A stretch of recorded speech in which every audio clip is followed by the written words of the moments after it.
Hello, my name is Scott Neigh, and today on Talking Radical's Book Talk project, I'm going to be talking about Drawn to Change, Graphic Histories of Working Class Struggle, and Showdown, Making Modern Unions.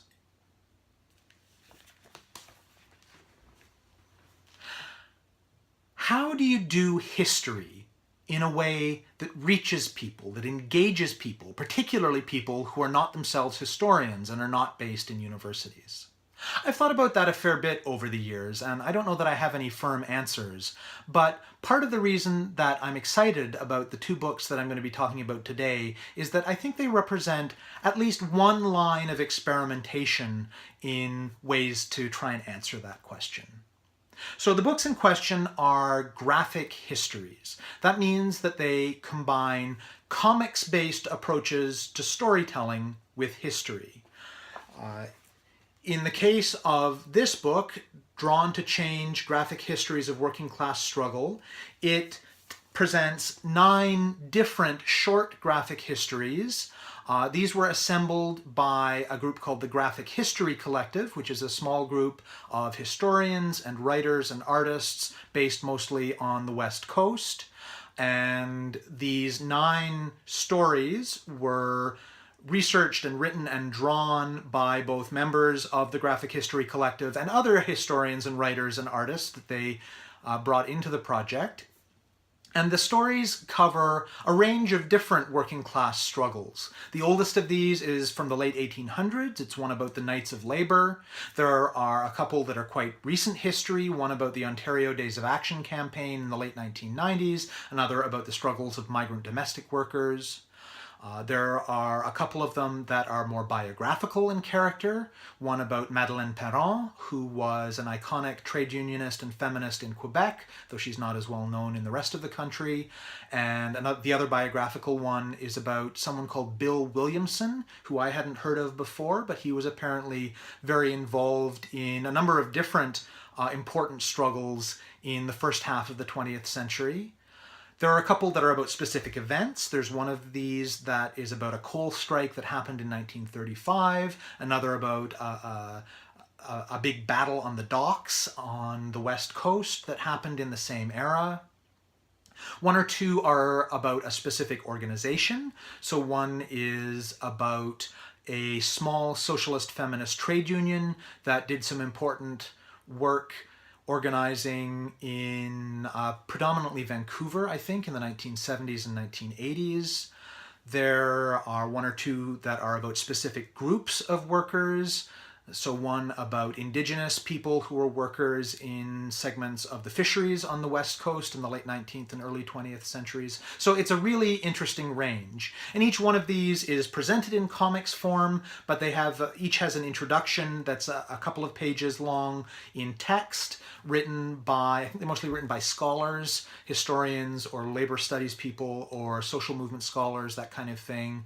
And then there is a longer introduction to the book as a whole, written by the Graphic History Collective. And I quite liked the introduction to the book. It's kind of a small history of activist comics, and I think it does a really good job of putting the work of this volume into context.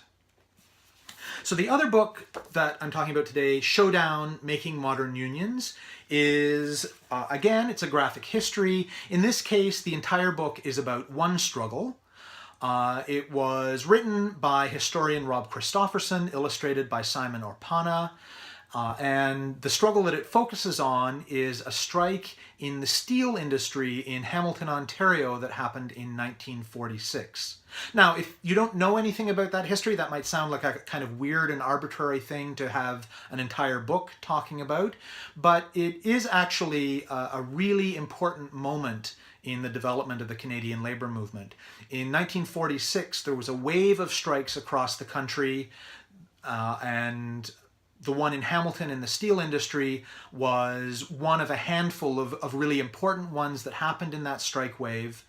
And that strike wave was important for establishing the strength of the labor movement in Canada in the years after the Second World War, and also important for cementing the labor relations regime that emerged at that point. It had sort of started to emerge during the war, but it could have gone in a number of different directions, and it went the way that it did in part because of the resolve and the power demonstrated by workers in this strike wave that happened in 1945 and 1946. And that's the way of organizing labor relations that continues to be how things work in this country. So it's an important piece of history. I mean, there were a couple of points in the book where it actually felt like it was going a little over the top in emphasizing how important this strike was, but it certainly was important. And I really appreciated the way that it was talked about and used in the book. I mean, along with being well written and having lots of really neat art, I appreciated the way in which the drama and the excitement of this strike. I mean, it was a titanic struggle. It was hard fought, and the quote unquote good guys won in the end. They incorporate images produced during the strike and voices of people who participated. So lots of things that draw the reader into the drama of this story.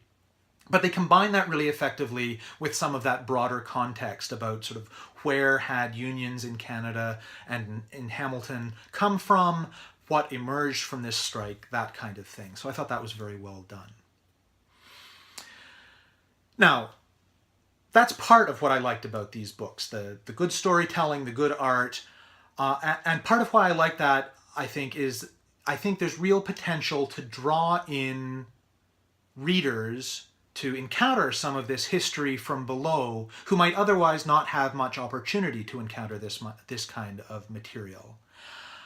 And partly that's important to me because, like I said, I've done some grassroots history work in the past myself, and I'm also on in the early stages of a new project that involves grassroots historical work.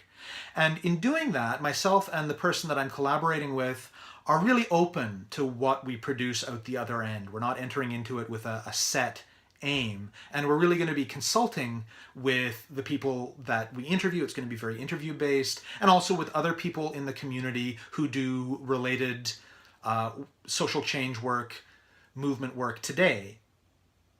But one of the things that I feel like we're already running into, even though it's an early stage, is the possibility that we might not get as definitive an answer to that as we would like, that we might not get a really firm, like, oh, this form would be useful to us today.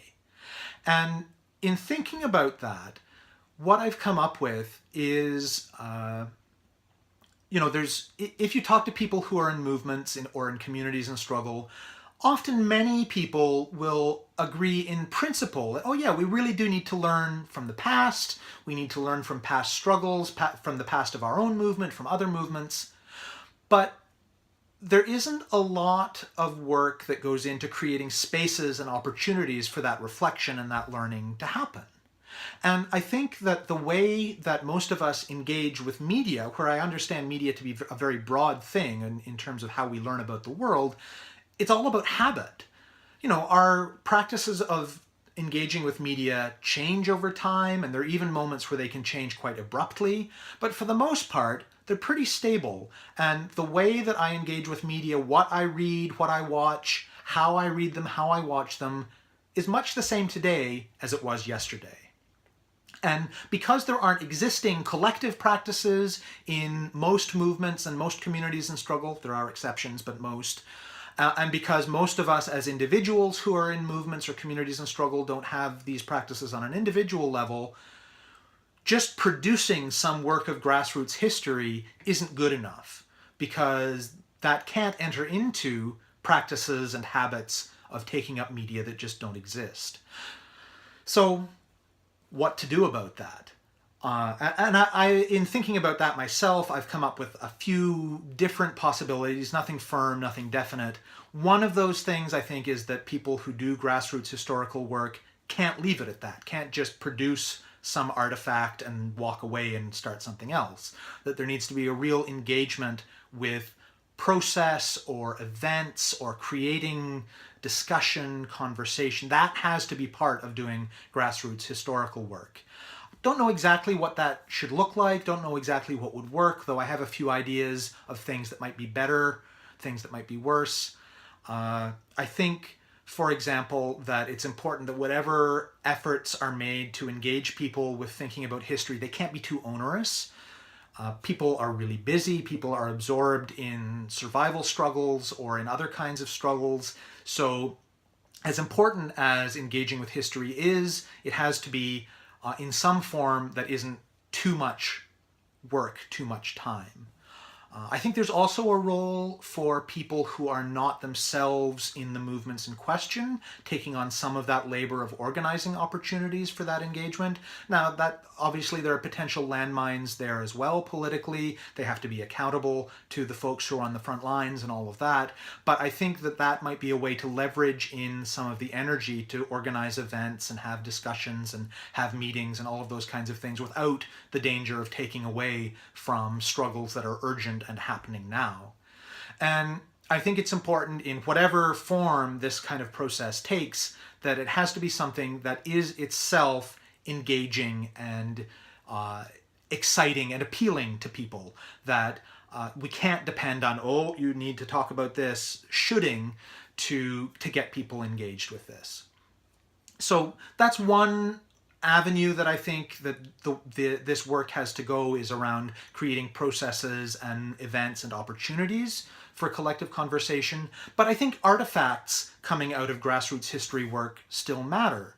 And I think that it's partly that last point that I made that is important in shaping how we think about the artifacts that we produce from grassroots historical processes. That is, they have to be artifacts that are going to be appealing in and of themselves, and that are not going to be things that we depend on, you should engage with this in order to get people reading them. People have to enjoy them and want to engage with them. And I think graphic histories are one experiment in producing grassroots historical artifacts that have a chance of doing that. There's been a great increase in interest in graphical storytelling of this kind, of all sorts, in the last 20 years, and I think that's only going to continue. So I think doing that kind of work, producing that kind of output in grassroots history from below initiatives is one useful experiment. And that's one of the reasons why I'm engaged, or why I'm really excited to see what these books do. The content is great, the writing and the art are really worth reading and taking up and enjoying, but I'm interested to see how they move. I'm interested to see where they get talked about. I'm interested to see who gets excited about them. So I encourage people to take a look at these books. Again, they're produced by Between the Lines, so you can order them from Between the Lines or from your local independent bookseller. Thank you for watching, and I'll be back soon.